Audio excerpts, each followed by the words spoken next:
It started like most days quietly, with the subtle ache in my joints and the soft hum of disappointment already waiting for me. I used to wake up to the sound of birds outside the window and the warmth of my husband's arms wrapped around me, but now, it was just silence and cold. I turned to the side and looked at the empty pillow next to me. Eugene had been gone for nearly a decade, but there were mornings like this where the bed still felt warm on his side, like his spirit hadn't quite left yet. I clung to that illusion for a moment longer before sighing and sitting up. Downstairs, I could already hear the clatter of dishes and the artificial cheer in my daughter-in-law's voice. Her name was Emily. To the world, she was perfect, smiling, graceful, always so put together. But behind closed doors, her sweetness was brittle, and often, it broke. As I descended the stairs slowly, each creaking step reminded me of how much this house had changed since I'd signed it over to my son, David. It used to be mine, ours. Now, I was just mom who stayed in the guest room, the guest who overstayed. Emily was plating pancakes when I entered the kitchen. She didn't look up. Morning, I said softly. She glanced at me. You're up late. It was 7:15 a.m. I gave a tight smile and reached for a cup of tea. She didn't offer breakfast, she never did. Her own children, my grandchildren, were already seated at the table, giggling as they drizzled syrup over their food. They didn't even greet me. I had raised David to be better than this, or so I thought. He came in a few minutes later. Adjusting his tie, he looked at Emily and kissed her on the cheek, then ruffled the kid's hair and finally looked at me. Morning, Mom, he said. Sleep okay? It was a hollow gesture. His eyes already drifted toward his phone as he asked it. I nodded. Fine. He turned to Emily. I have that dinner tonight, remember? Oh, yes, she said with that tight-lipped smile. We'll need to set the table nicely. I blinked. Dinner? No one had told me about that. Emily turned to me finally. We're hosting some friends. You'll eat earlier, right? That wasn't a question. I smiled faintly. Of course, I wasn't welcome at their table. Not when company was over. I'd learned that the hard way. Later that morning, I wandered into the garden. It was the one part of this house that still felt like mine. I'd planted every rosebush, trimmed every vine, and spent years nurturing this space into something beautiful. Now, Emily mostly ignored it. Sometimes I spoke to Eugene here. Not out loud, just in my heart. Today, I whispered to the breeze, did we raise him wrong, Eugene, or did I just stay too long?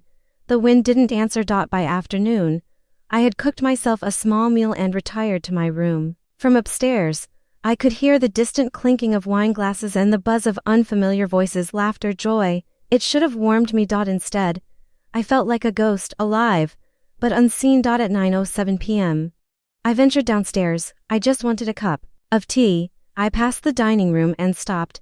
The table was lit with candles, fine china, silverware polished like mirrors. At the head sat David, laughing with his friends, Emily beside him, their children on either side. A perfect picture. Then Emily's eyes met mine. Her smile dropped for a second, just a second. Then she whispered something to David. He turned, and then loud enough for every guest to hear, he said, Mom, we don't have room for you at the table. Can you please go back upstairs? The room fell silent. Forks paused midair. I shifted toward me, but I didn't cry. I didn't even blink. I smiled, and I said, Of course, dear. I was just leaving. I climbed the stairs slowly. Each step felt heavier than the last. When I reached my room, I closed the door behind me gently, walked to the mirror, and looked at the woman standing there, wrinkled, small, forgotten, but something in her eyes had changed. I sat down at the edge of the bed and opened my old journal, the one Eugene had given me on our 30th anniversary. I hadn't written in it in years, but tonight I did. He said there was no room for me at the table, but Eugene, I'm going to build my own. The next morning, sunlight spilled across my floor like gold, but it didn't warm me. The night's humiliation clung to my skin like damp clothes. I replayed David's voice in my head, over and over again, not the words but the tone. The effortless cruelty in his voice, like I was a stain he'd tried to scrub out, like I was something that had stayed too long. But I didn't cry, not even once. Instead, I folded my blanket, tidied the corners of my room, and dressed for the day as if I were preparing for a battle only I knew was coming. Downstairs, the remnants of the dinner party were still strewn about, wine glasses half full, a dish or two still sitting in the sink. Emily was already at the table, scrolling through her tablet. She barely looked up. Morning, I said gently. She nodded. You might want to stay out of the way today. We've got a decorator coming to redo the guest room. I blinked. The guest room? She looked at me like I was slow. Double quotes. Yes. This one, yours. I waited for an explanation. She didn't offer one. Where would I go? I asked. Emily finally looked up, eyes narrowed. Well, we were thinking the laundry room has space for a small bed. It's only temporary, she said, it like it was a favor. Before I could respond, David entered the room, already fixing his tie. He kissed Emily on the cheek. Morning, love. Then he saw me. Mom, please understand, he said. Tone rehearsed. This is just for a little while. You'll still have your space. I said nothing. My hands trembled, but I gripped the edge of the counter and stayed still. The laundry room. They were moving me into the laundry room. I didn't argue. What would have been the point instead? I nodded and returned upstairs, but I didn't pack, not yet. Instead, I pulled out the showbox from under my bed. Inside were a few old documents, Eugene's pension letters, the house deed transfer I had signed over to David out of trust, not obligation, and a single, crumpled photograph of the day we moved into this house. I had built this home, every corner of it, every chipped tile, every painted wall. And now they wanted to shove me between detergent and dirty socks. That afternoon, I walked to the community park. The air was crisp. Children played in the distance. I sat on the bench. Eugene and I used to love the one near the large oak. I pulled out my notebook, and I began to write again. They've mistaken my silence for weakness, but it is in silence that steel is forged. I wrote for hours, not just my thoughts but my memories, my contributions, my history. The things Emily erased from the shelves. If they wanted to forget me, I would make sure the world remembered. When I returned home, the laundry room was freshly vacuumed. A thin mattress lay across two boxes. A folded towel was placed at the foot like I was checking into a motel. Emily smiled, as if she'd done me a kindness. There you go, she said cheerfully. All set. I stood in the doorway, looking around. There was no window, no closet, just a dryer humming softly in the corner. Thank you, I said, because thank you was easier than the truth. That night, I lay awake and stared at the ceiling. The smell of detergent sharp in the air. And for the first time in years, I didn't feel powerless. I felt awake. The next day, I left early. I took the bus into town, walked to the lawyer's office whose name I'd seen in Eugene's files. I hadn't touched his accounts since he died. David had insisted he'd handle it, said it was easier, but it was still mine. The lawyer looked surprised when I walked in. I'd like to review the status of my joint accounts, I said firmly. We spent the next 3 hours digging through documents, statements, transfers. What I found left me cold. David had been siphoning money, quietly, over time, not illegal, just predatory. He had access. I had given it to him, but I hadn't known the amounts. He had lied. They had all lied. I left that office not with tears but with purpose. At home, I was invisible again. Emily talked to me like I was a background character. The children ignored me unless they wanted something. David came and went with business, meetings and shallow apologies, but I watched, I listened, I waited. And at night, I wrote, I am not leaving, I am rising. The following week passed like a slow, suffocating fog. I existed in their world but no longer belonged to it. I made my tea when no one was in the kitchen. I avoided the dining table altogether. I walked on tiptoe through a house I once called home. Even the family dog had stopped greeting me. I watched as Emily hosted brunches with her yoga friends, women who wore pearl earrings and gave pitying looks when they passed me in the hallway. They never spoke to me. They whispered around me like I was already buried. David was always too busy, too tired, too distracted. It was the same man who once held my hand through chemotherapy, the same boy who once drew me crayon pictures that said, "You're the best mommy ever." Now, he couldn't be bothered to ask if I needed anything. But I didn't protest, I didn't lash out. Not yet. Because when you've been pushed to the edge, the first thing you learn is how to stand very, very still, and then you plan your return. One evening, I overheard them through the vents. Emily was upset. She takes up space. David, I mean, really, what are we going to do when your aunt comes to visit? She can't sleep in the laundry room. She's my mom, he replied. It's temporary, that's what you always say. She doesn't pay rent. She doesn't help with anything useful. She just sits and writes in that stupid notebook all day. Maybe it's time we give her options like assisted living. My heart stopped. She's not helpless, David replied, softer now. I can't just shove her into a home. But you can shove her into the laundry room, I whispered to myself. I clenched my fists.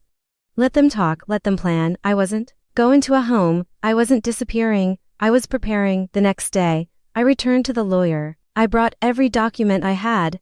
I asked about my rights. My name was still on accounts. My identity still mattered, and more importantly, I wasn't broke. Eugene had planned better than I ever knew. And David had counted on me never asking questions. I began moving pieces quietly. I reclaimed control of the accounts. I had statements redirected to my email. I canceled a few automatic transfers David had set up. And then I started writing letters to people I hadn't spoken to in years, old friends, church groups, local women's clubs. Not to ask for help but to reconnect. To remind myself I wasn't alone. To remind the world I existed. Then, on a cold Saturday morning, everything changed. Emily called a family meeting. She stood at the head of the dining table, David beside her, and announced, "We've made a decision." I wasn't invited to sit. I stood in the doorway as she said it. "We've found a wonderful senior community with lovely amenities. It's peaceful, it's safe. And they have a great nurse on staff." David avoided my eyes. Emily continued, "They even have art classes. You like drawing, don't you?" I said nothing. David finally spoke. "Mom, it's time." That word echoed through my chest. Time to be discarded, moved, forgotten. Do I get a say in this? I asked quietly. David hesitated. "We've already paid the deposit." My hands trembled. But I didn't cry. I smiled. "Oh," I said, "then I guess I'll start packing." And I turned and walked back to the laundry room. But I didn't pack my clothes. I packed my notebooks, my documents, my proof.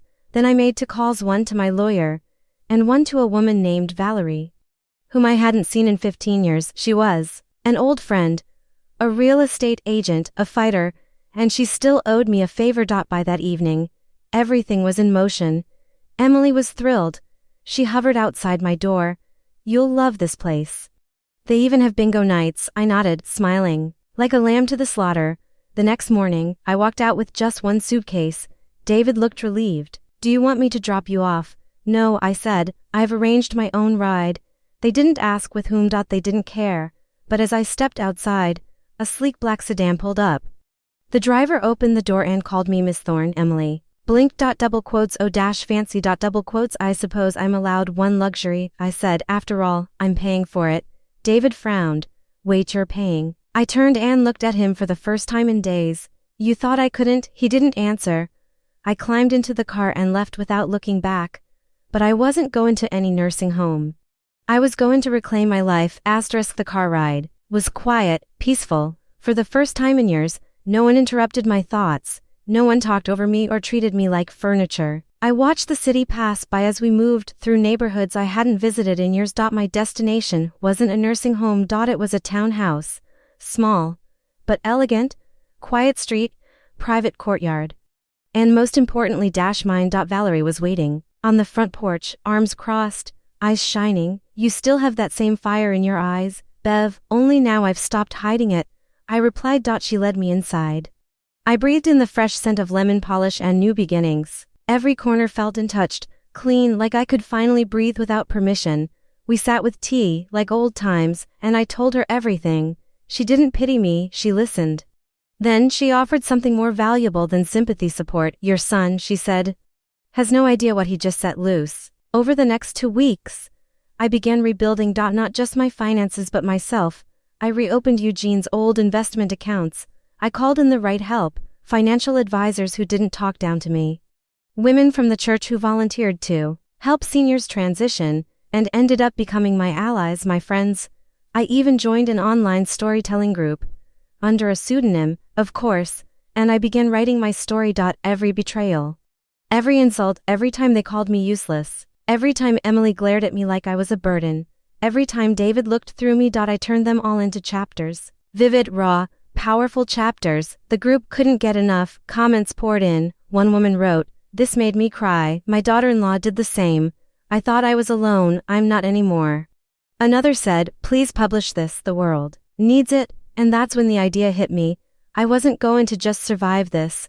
I was going to turn it into power. Meanwhile, David was growing suspicious. He called one night. "Mom, are you okay?" I smiled into the receiver. "Better than I've been in years. Where are you staying?" "Oh, just a place with sunlight and space." He paused. "Did you take money from the joint accounts?" "I took what was mine, Emily's." "Worried?" "Emily should be."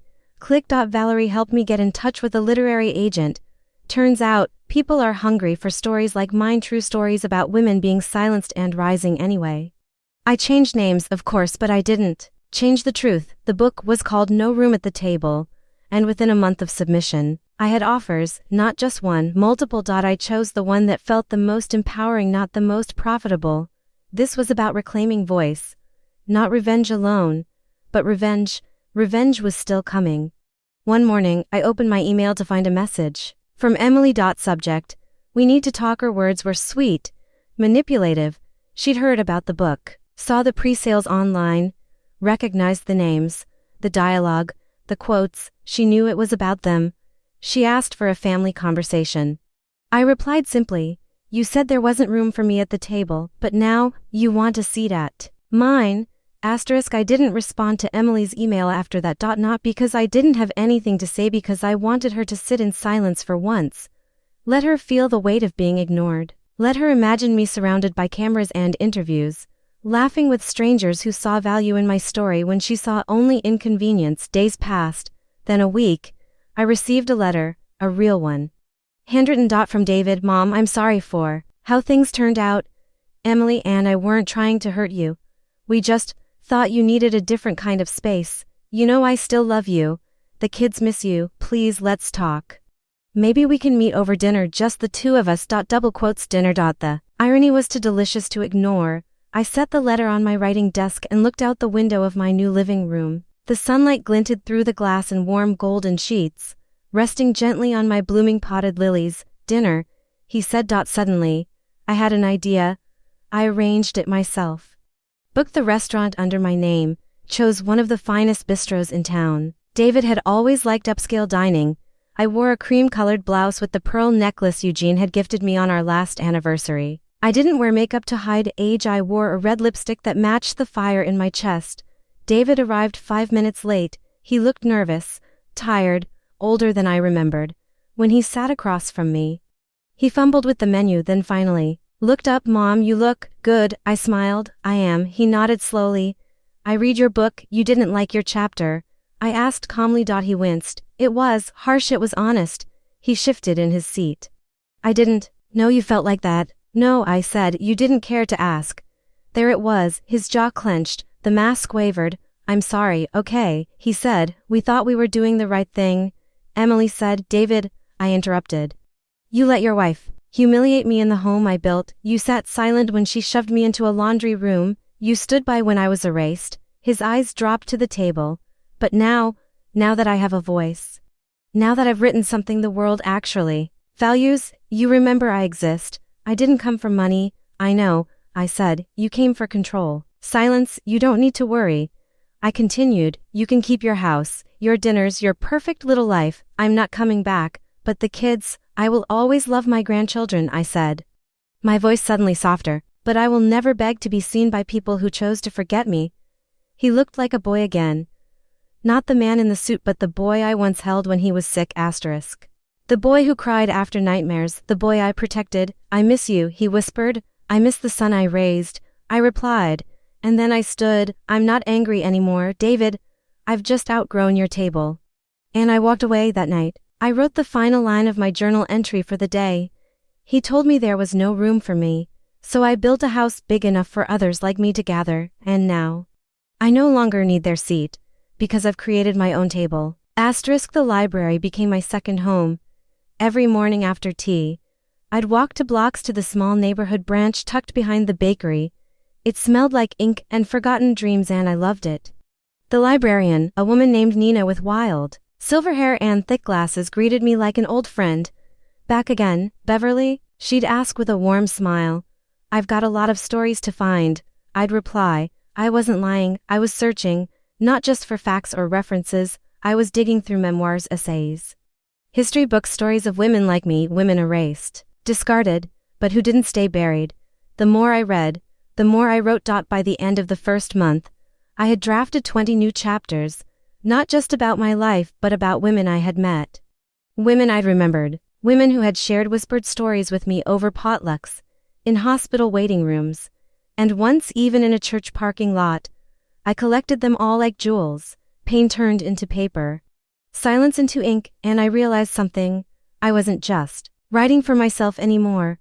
I was writing for all of us. Valerie called one afternoon. Bev, are you sitting down? I wasn't. I was on my knees, watering a plant. I can be. Why, you've been nominated for the Women's Truth Teller Award. I laughed, actually laughed. You're joking. I'm not. That blog you started. The stories, they went viral, and someone on the committee saw your book pre-release. I sat, finally, and I wept. Not because of the nomination, but because someone finally heard me. I started getting emails from daughters who regretted how they'd treated their mothers, from women living in guest rooms and laundry closets, from one man who said, "You made me realize I ignored my mom's pain. I'm going to change that." It was overwhelming and beautiful and terrifying because now people were watching and I had a choice. I could fade again, or I could rise fully. I chose to rise. Then came the interview requests. The first one was a local radio station. The host was kind, soft-spoken. She asked me to read an excerpt. I chose the passage where David told me there was no room at the table. When I finished, the line was dead silent. Then the host whispered, that hurt to hear. Imagine living it, I said. David called again. I didn't answer. Then he texted, "The kids miss you. Can we meet? Just coffee, please." I stared at the message, and for a long time, I said nothing, not to him, not to myself. Then I wrote a chapter. Sometimes the people who bury you come back when they see the garden growing. But that doesn't mean they watered anything. I didn't text David back. Not because I didn't love my grandchildren. I did deeply, but I couldn't go back to that version of myself. The woman who apologized just to keep the peace. The woman who accepted crumbs and called them dinner. So instead, I wrote them a letter. Dear Hugo and Lily N, me miss your voices, your laughter. I still remember when we built pillow forts, and I read you stories under a flashlight. You may not understand now, but sometimes adults make choices that hurt people they love. One day, I hope you'll ask questions, and when you do, I'll be ready with truth, not anger, and until then, remember this, you are deeply loved. I mailed it with no return address. Let Emily wonder.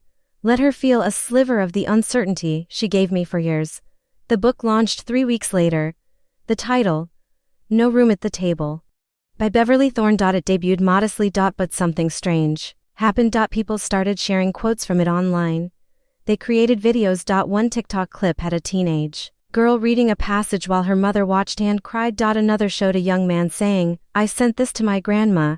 I hadn't called her in 2 years. That ends today." It was surreal. And yet, it felt right. I wasn't just a woman in the laundry room anymore. I was a voice. The publisher sent me on a small book tour. Nothing glamorous, just local libraries, bookstores, small stages, but at one event in a community center, a woman about my age stood during the Q&A. She was trembling. "I haven't spoken to my son in 5 years," she said. "He married someone who said I was too controlling. I raised him alone. I gave him everything, and now," her voice broke, "now I'm scared he won't care if I die." The room was silent. I walked off the stage and hugged her, not because I had answers, but because I knew her pain. I whispered in her ear, "You are not invisible. You are the fire," and she wept in my arms. That night, I got an email from a journalist. She wanted to write a profile not just about my book, but about the movement it was creating. "I'd like to interview your family as well," she wrote. I paused. And for the first time, I said yes. Let them speak. Let the world see. Emily called the next morning. She didn't sound angry. She sounded frightened. "I got a message from a journalist. She says you approved it." I did. I said, "She wants to know about the dinner, about the laundry room." She should. "Beverly, this could ruin David's career. He has partners, reputation, the kids." I interrupted. "Did you worry about my reputation when you shoved me out of the dining room?" Silence. "I suggest you tell the truth," I added. "You always said you hated confrontation." She snapped. "No," I replied softly. "I just hated being disrespected." The article was published on a Sunday morning. The title, "The Woman They Forgot, and the World That's Listening Now." It began with a simple sentence. Beverly Thorne sat at the edge of a table she built, only to be told she no longer had a place at it. The piece was honest, beautiful, brutal. It told the story of my life not in pity, but with power. My sacrifices, my silence, my survival. The reporter had interviewed others, readers, librarians, women from my storytelling group, even Valerie.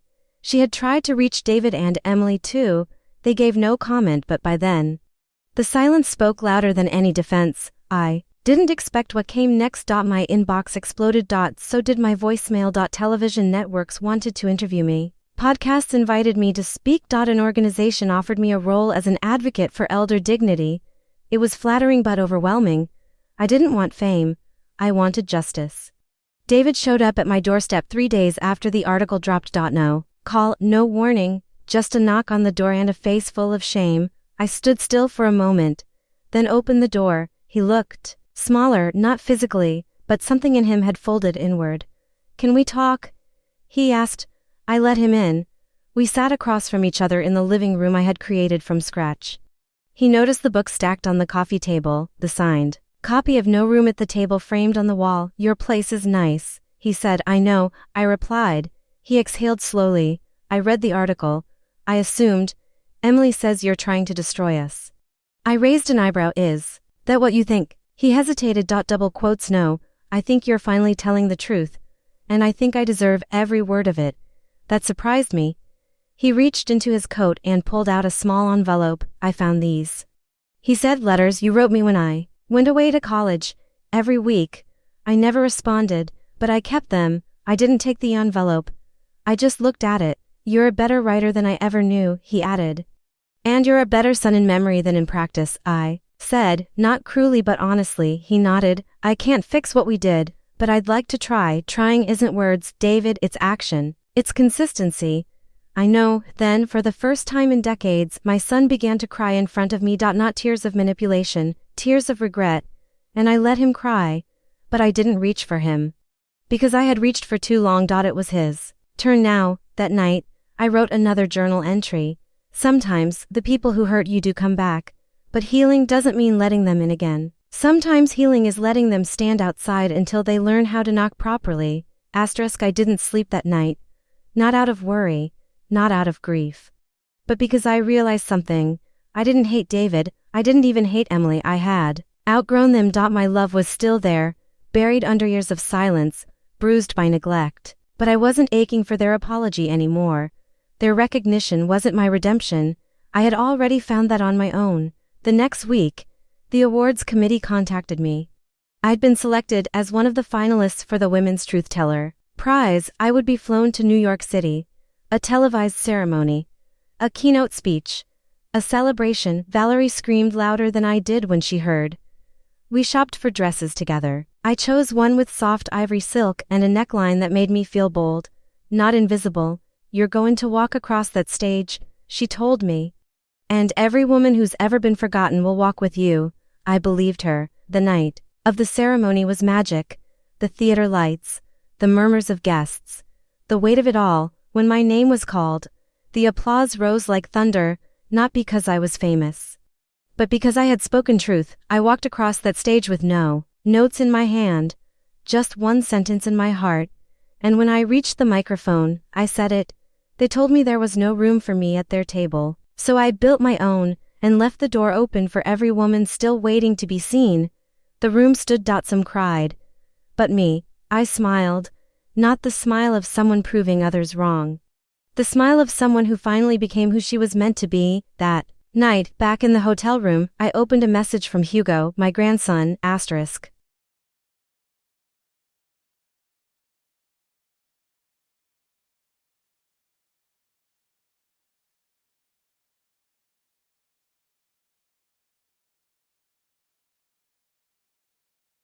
He'd created an email address just to reach me. "Grandma, I read your book. Dad's mad about it, but I'm proud. When I grow up, I want to be kind like you. Can I visit you sometime?" Tears rolled down my cheeks. "The quiet kind, the grateful kind." I wrote back, "Yes, my sweet boy. There is, and will always be, room at my table for you." Asterisk it's strange how life moves when you stop waiting for someone else to notice you. One day, you're standing in a kitchen being told there's no room for you. The next, you're waking up in a hotel suite with flowers at the door and a message from a stranger saying, "Your book gave me the courage to leave my abuser. I didn't ask for this attention, but I had earned it. And now, I had a responsibility, not just to speak, but to lead." Asterisk the day after the award ceremony, I woke up to find a note slipped under my hotel room door. It wasn't from the hotel staff. It was handwritten, delicate script. "You stood on that stage and spoke my truth. I watched from the third row, heart pounding. For years I thought I was the only one. Thank you for making space for us. No name, just gratitude." I folded the note and slipped it into my journal, where I kept the other small miracles this journey had given me. But this one felt different because it reminded me I wasn't just telling my story anymore. I was telling ours. Back home, Valerie greeted me at the door with 2 arms and one idea. "We need to build something," she said. "Not a book club, not a retreat, a platform." "For what?" "For every woman who's ever been shoved into the laundry room and told to be grateful." I smiled. "That's a long list." "Exactly. We called it the Room of Her Own." It started small, one online community, one email list. Then it grew. We hosted virtual meetups, story sharing sessions, forums, panels. Women from all over the country, even abroad, started logging in. They came with broken hearts, bruised dignity, and voices that hadn't been used in years. And together, we spoke. Not to blame, but to heal. To remember. To rise. I was invited to speak at a university 1 month later. It was a women's history symposium. The dean introduced me with words like catalyst and cultural voice. But when I took the mic, I didn't read from my book. I read from my notebook.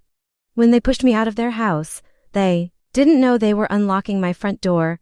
The students clapped. But the older women, professors, alumni, custodial staff, they stood and cried. But for every cheer came whispers. Online comments, articles from those who hadn't read my book but hated what it represented. Is she telling the whole truth? Sounds like someone bitter her son didn't make space for her. Maybe there was more to that story than she's letting on. I didn't respond. Not publicly. But one night I opened my journal and wrote, "When a woman builds something powerful, the world assumes she stole the bricks." Meanwhile, David's life was shifting, too. He had quietly stepped down from his firm. No scandal, no headlines. Just a quiet resignation. I didn't celebrate it, but I didn't mourn it either. Emily, however, took a different path. She started a podcast. A strange one. Family boundaries and the truth behind the silence. It wasn't subtle. She hinted at betrayal, twisted events, said she housed someone unwell, that I had distorted facts for fame. For the first time, I was angry, not just hurt, not just disappointed. Angry. Because I had stayed quiet about so much, and now, she wanted to rewrite history. No. Not this time.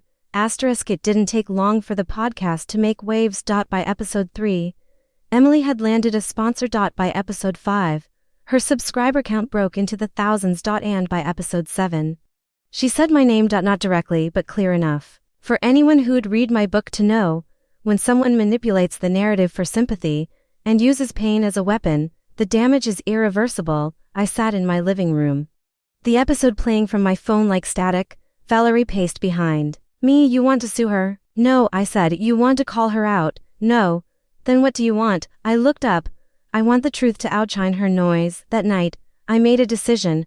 I announced a live panel event, open to the public, streaming globally. Stories from the other room. What happens when women are silenced in their own homes? We rented a community center. We set up chairs, lights, a stage. I invited 3 other women to speak. Each of them had written to me after reading No Room at the Table. One had survived emotional exile after caring for a dying father. Another had been kicked out of her daughter's home after her husband died. The third, a woman whose daughter-in-law had labeled her toxic after she suggested spending time without phones. These women weren't angry. They were radiant with truth. And when I took the stage, I didn't wear pearls or heels. I wore the same shoes I'd worn the day Emily shoved me into the laundry room. And I read from the notebook that had held every insult, every whispered betrayal, every forgotten kindness. Halfway through the event, a question came from the crowd. It was a woman with dark red lipstick and sunglasses indoors. "Don't you think," she asked, "that some mothers do deserve to be Pushed out, gasps fluttered, my panelists tensed. I leaned into the mic. Double quotes, yes, I said, and the room froze. Some mothers are cruel, controlling, they wound with their silence or their words. But I wasn't one of them, and most of the women pushed aside aren't either. They are the ones who gave and gave, until the people they raised couldn't bear to look at the reminder of their own selfishness. The woman didn't speak again. I looked into the camera and added, we're not angry because we were abandoned. We're angry because we were erased. The live stream went viral. Again. Emily single quotes S podcast episodes dropped in downloads. Hers was a voice of defense. Mine was a voice of transformation. And the world knew the difference. 2 weeks after the panel event, I was invited to speak at the state capitol. They were reviewing new legislation related to elder neglect, and they wanted my testimony, not just as a writer, but as a woman who had lived it. I sat in a stiff chair, under fluorescent lights, staring down a row of lawmakers in suits. Most looked tired, some looked bored, but I spoke anyway, not for them, for every mother, aunt, grandmother, neighbor who had been shoved aside when they stopped being useful. We raise the next generation, I said. We feed them, clothe them, sacrifice our youth and dreams for them, and when we no longer make life convenient, we're expected to vanish. I saw a woman on the panel silently wipe her cheek. Another nodded slowly. We are not shadows. We are the foundation, and we deserve dignity. When I walked out of that room, I didn't need a camera crew or a headline. I already knew what I was. Unstoppable. A week later, David called again, but this time it wasn't about reconciliation. It was a voice message, hollow and slow. I just wanted you to know, I left Emily, things weren't right. Haven't been for a long time. I've been going through some things, and I keep thinking about when you used to sing me to sleep. I didn't respond. I didn't feel hate, but I didn't feel sorry either. Some bridges weren't burned, they were dismantled, brick by those who never believed the foundation mattered. The room of her own grew into something I never imagined. We opened our first physical center. A house for women in transition. It had a real table, not fancy, not perfect, but big. And every week, we sat around it. Some wept, some laughed, some just existed freely. For the first time in years, that table was always full. Always warm. Always welcoming. And every time I looked at it, I thought about the dinner where I was told, there's no room for you, and I smiled, because now, there was room for everyone else who had ever heard the same lie. That night, I wrote the final line in a new notebook. I was told to leave their table, so I built my own with 100 chairs and the courage to never ask for permission again. You'd think the story ends when the villain leaves, or when the crowd starts clapping for the hero, but real life doesn't tie itself in neat little bows. There are no credits, no final soundtrack. There's just what happens next, and what came next after the book tours and the panels and the new house with the big wooden table wasn't peace. It was purpose. They say grief has many stages, but no one talks about the stages of becoming powerful after being powerless for so long. At first, it feels like standing on a stage without knowing if your mic is on. Then, it feels like standing tall even when your voice shakes, and finally, it feels like silence bending toward you, listening, instead of swallowing you whole. I had spent a lifetime waiting for permission to be seen. Now, I walked into every room like the table belonged to me. The room of her own center was. Thriving women came through our doors every day. Some smiling, some shattered. We gave them more than food or shelter. We gave them validation. Belonging. And sometimes, that was the only medicine they needed. One woman, Rosalind, had been living in her daughter's basement for 6 years after her husband died. Her daughter told her she was too old-fashioned and didn't understand boundaries. Rosalind cried the first time we let her tell her story in our circle. Then, she laughed. It was the first time she had laughed in over a year. That laugh reminded me of something Eugene once said. Sometimes a woman doesn't need to be rescued. She just needs to be remembered. I had just finished filing papers at the center one Thursday afternoon when the door opened, and everything changed again. It was Hugo, older now, taller, 17. Maybe, the roundness of childhood gone from his face. He was standing there in a hoodie, holding a worn copy of my book. Hi, he said softly. I froze. Then slowly, I stood. Hugo, he walked in slowly. Nervously, I read it, he said, holding up the book, all of it. I swallowed, and I think I understand now. Tears burned behind my eyes. I'm sorry I didn't say anything sooner. Mom wouldn't let us talk to you after the article came out. She said you were trying to embarrass us. I nodded, I know. He looked around. This place is cool. It feels real. It is, I said. He sat down at the big table. The one built for stories, not silence. I have a question, he said. Anything. Why didn't you write about the good stuff? I blinked. He opened the book and pointed to a blank inside cover. This part, it's just empty, and that's when I realized something. In all my writing, all my retelling, I had edited out the love, the warmth, the beauty, not because it didn't exist, but because it hurt too much to remember. I looked at the blank inside cover Hugo pointed to. You're right, I said. I didn't write about the good stuff, not because it wasn't there, but because I didn't think anyone would believe me. He tilted his head. Why wouldn't they? Because people don't want complicated stories, they want villains and victims, but life isn't that simple. He didn't say anything, just flipped the book closed and held it against his chest. I remember the good stuff, he said. I remember pancakes on Sundays, and how you used to press flowers into your journals, and the way you'd sing while folding laundry. Tears finally slipped down my cheek. And I remember the night Mom said you had to eat early before the guests came. He added, I remember thinking, that's weird, Grandma's family too. His voice cracked. I should have said something. I reached across the table and held his hand. You were just a boy, I whispered, and you see it now. That's all I ever wanted. Hugo began coming to the center twice a week. Not because he had to, because he wanted to. He listened to women's stories, helped with filing and digital logs, and one day, he even spoke during our circle. My grandma taught me how to speak up, he said, by watching her do it. The women clapped. I cried. And somewhere deep inside me, a wound I didn't even know still bled. Closed. One afternoon, he showed me a sketchbook. Inside were drawings, stunning, emotional portraits. One caught my breath. It was a drawing of me. Not how I saw myself, not a fragile, bent-over shadow, but powerful, shoulders square, chin lifted, light surrounding the outline like fire. You drew this, I whispered. He nodded. You looked like this the day you gave your speech at the Capitol, like someone I wanted to grow up to be. That moment, that 1 second, it healed decades, but peace, like growth, attracts shadows.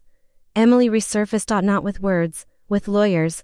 I received a cease and desist letter claiming I had libeled and defamed her in public, that my book was based on unproven slander, and that I had intentionally caused reputational harm. I laughed. Not because it was funny, because it was predictable. I showed it to Valerie. She barely blinked. You're protected, she said. Everything you wrote was memoir, your experiences, your truth. She can't touch you. But Emily wasn't after a courtroom win. She wanted fear. She wanted control. She wanted the last word. But what she didn't realize was that I'd already given her the last word. I just chose not to carry it anymore. Emily's letter didn't scare me. It almost saddened me. Because even now, after everything, after my silence, my departure, my book, my truth, she still believed I could be controlled. She didn't understand. That version of me, the one who bowed her head and said okay just to keep the peace, she was gone. She had died the moment Emily moved me into the laundry room and called it space. The woman standing now was born from that darkness, and she wasn't going back. Still, I didn't retaliate. I didn't make statements or drag Emily through the public square. I simply released a final chapter to my story, one I published online for free. It was titled, The Addendum. This is not a correction. It is a completion. I have no desire to ruin the lives of those who hurt me. I simply chose not to carry the weight of their narrative anymore. And if telling my truth made them uncomfortable, perhaps they should have treated me like a human being, not a placeholder. It was shared more than the book itself. Even Emily's podcast listeners started turning, not all, but enough. She released a final episode, and then disappeared. Weeks passed. Then one morning, I received a letter in the mail, a real one, handwritten, just like mine once were. It was from David. Mom. And don't expect forgiveness. But I need to say this. I listened to your last chapter, and I saw the difference between how you told the story and how we lived it. You told it with grace. I lived it with pride and cowardice. I'm ashamed and understand now that you weren't asking for space. You were asking for dignity, and I failed you. And if there's ever room at your table, even just for a coffee, I'd like to come. I held the letter for a long time. Then I folded it, placed it in my notebook, beside Hugo's drawing, and waited. Not for him to show up. But for myself to decide whether I would open that door. It took me 2 weeks to respond to David's letter. Not because I was angry, because I wasn't. And that, more than anything, is what took time to understand. I didn't write back. I called. He picked up after 2 rings. Mom, I got your letter, I said. Silence. I'd like to have that coffee, I added, but not here, not at the house I was pushed out of, and not at yours. Where then? At the community center. There's a table with room for anyone who shows up with truth. He paused. I'll be there that Sunday. He came. He looked older, grayer, not from age, but from the weight of what he'd been carrying. We sat outside, no cameras, no microphones, just 2 cups of coffee and decades of things unsaid. He apologized honestly, not perfectly, but he didn't ask for forgiveness. He asked for understanding. And for the first time, I gave it freely. Not because he deserved it, but because I deserved to stop carrying the pain. I told him about Hugo's visits, the laughter, the art, the healing. I told him about the letters I never sent. He told me about the guilt, the silence he let grow between us, the regret that kept him up. We didn't rebuild what we had. We started something new. Smaller, simpler, but real. Weeks later, I sat at the community center's long table. The sun poured through the windows. Women spoke around me, their stories humming like soft music. And then I noticed her, a woman, maybe in her 60s, standing at the door, unsure. I stood and smiled. First time. She nodded. I gestured to the table. There's room for you. That night, I wrote the final entry in my journal. My son once told me there was no room for me. He didn't realize I was never asking for permission. I was waiting to remember my own worth. Now, I don't sit at tables where I'm barely tolerated, I build them. And every chair I add is for someone who once felt small, but finally remembered. They were never meant to shrink.